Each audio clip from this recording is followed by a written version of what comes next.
I'm actually joined now by a North Carolina resident who is a lesbian mom who has a family member that attends Pastor Worley's church and who personally has attended 20 or so sermons over the decades of Pastor Worley's. Thank you so much for joining us, first of all. It's really great to talk to you. Thank you. Now, I'm going to do my best to keep your identity private, as you've indicated is important to you. So I guess the first place to start is, when did you first become aware of Pastor Worley? Back in the very early 80s.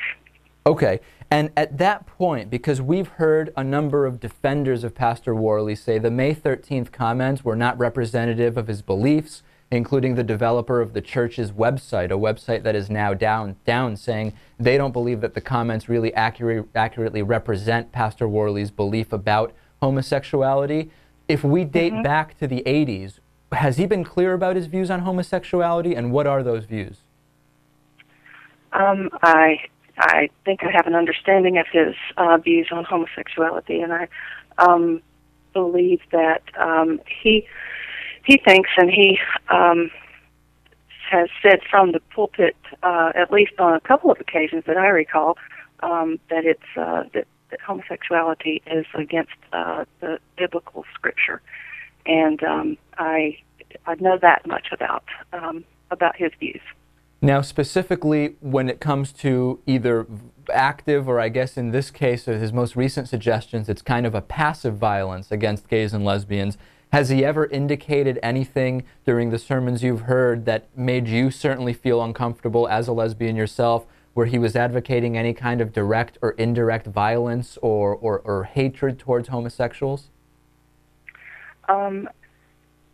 Once I came out, I did not attend any sermons at that point where he indicated those were his views. But prior to that, I recall as a younger person listening to those kind of comments on an occasion or two. So when you heard the comment about rounding up gays and lesbians and the electric fence and that, did that seem at all surprising or out of character given the 20 or so sermons of Pastor Worley's that you've attended, or did it seem in line with what you know about him and what you've heard from him? I was not surprised. I'm saddened, but I'm not surprised. Okay. Is your sense that the reaction from the crowd was positive when Pastor Worley would speak so negatively about gays and lesbians? There would be quite a few amens within the congregation. Without identifying the family member of yours that attends the church, were they in attendance for the May 13th sermon? To my knowledge, yes. Okay. Have you spoken, do you still have contact with people who are active members who may have spoken about that? What's the reaction? Have you heard reaction from anybody to that May 13th sermon? People who are still involved in the church or know people directly who are?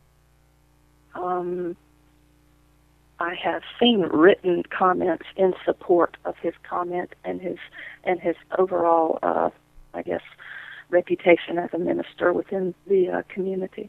Last question for you would be, there's been a lot of talk about whether a pastor at a church expressing such views should really qualify for tax-exempt status as churches do. Did he advocate politically for any other issues of the day, whether it be abortion, whether it be affirmative action, anything that could be considered political in nature in the 20 or so sermons that you attended? Oh, absolutely, yes. Like what? What were the topics? Abortion. So he would speak out, I would guess, against abortion? Mm-hmm. Certainly. What would he say about it? Oh, in only 20 sermons, it's very difficult for me to remember specific comments, but I certainly remember the sentiment, and I even think he did make reference to that in the May 13th sermon. Okay. Well, we've been speaking with a North Carolina resident who has been to 20 or so of Pastor Worley's sermons, who has a family member that still, as of May 13th, was attending the church and is also a lesbian mom in the community. Thank you so much for joining us. This is insightful and disturbing all at the same time. Thank you.